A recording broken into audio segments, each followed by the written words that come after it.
তো আজকে আমি আপনাদেরকে দেখাবো চিকেন পকোড়া কিভাবে বানাবেন। তো বন্ধুরা 4 মিনিট হাতে সময় নিয়ে ভিডিওটা পুরোটা দেখার চেষ্টা করুন, তাহলে আপনারা জানতে পারবেন কেন অনুষ্ঠান বাড়ি বা দোকানের চিকেন পকোড়াগুলি এত সুস্বাদু হয়, কোন কোন মশলা দিলে আপনি অনুষ্ঠান বাড়ি বা দোকানের মতো এত সুস্বাদু চিকেন পকোড়া খুব সহজে বাড়িতেই বানাতে পারবেন। আর বাড়িতে বানানো খাবার তো সবসময় স্বাস্থ্যকর হয়। তাহলে চলুন দেখে নিই কিভাবে বানাবেন।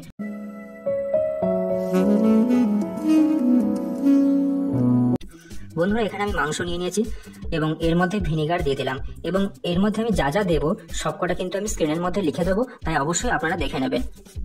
তো প্রথমে ভিনেগার দেওয়ার পরে এবং বাকি মশলাগুলো দিয়ে দেবো। এরপরে আমি লেমন জুস দিলাম, যেটা বলি আমরা লেবুর রস। তো পরিমাণটা আমি স্ক্রিনে লিখে দিয়েছি, অবশ্যই আপনারা দেখে নেবেন।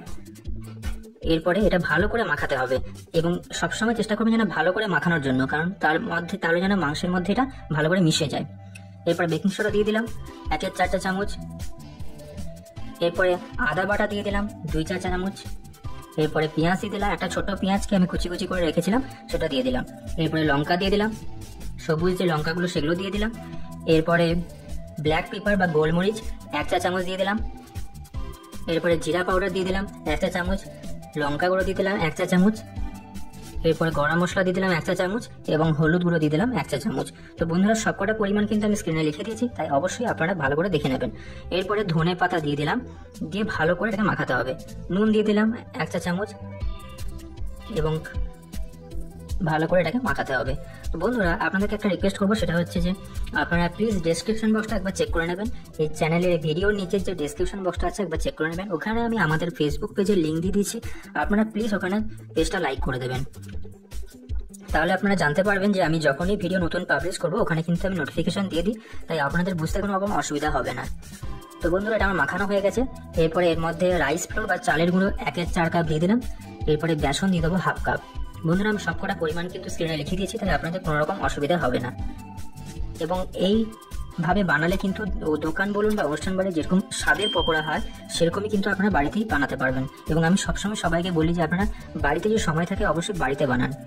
এর মধ্যে একটু জল দিয়ে দিলাম যাতে এটা ভালো করে একটু মাখানো যায়, কারণ বাড়িতে মাখালে কি বাড়িতে করলে কি হয় না, জিনিসটা স্বাস্থ্যকর হয় এবং মাংসগুলো আপনি নিজে কিনে নিয়ে এলেন এবং নিজে বাড়িতে নিজের হাতে বানালেন এবং নিজের হাতে খাবারের মজাই কিন্তু আলাদা, তাই না?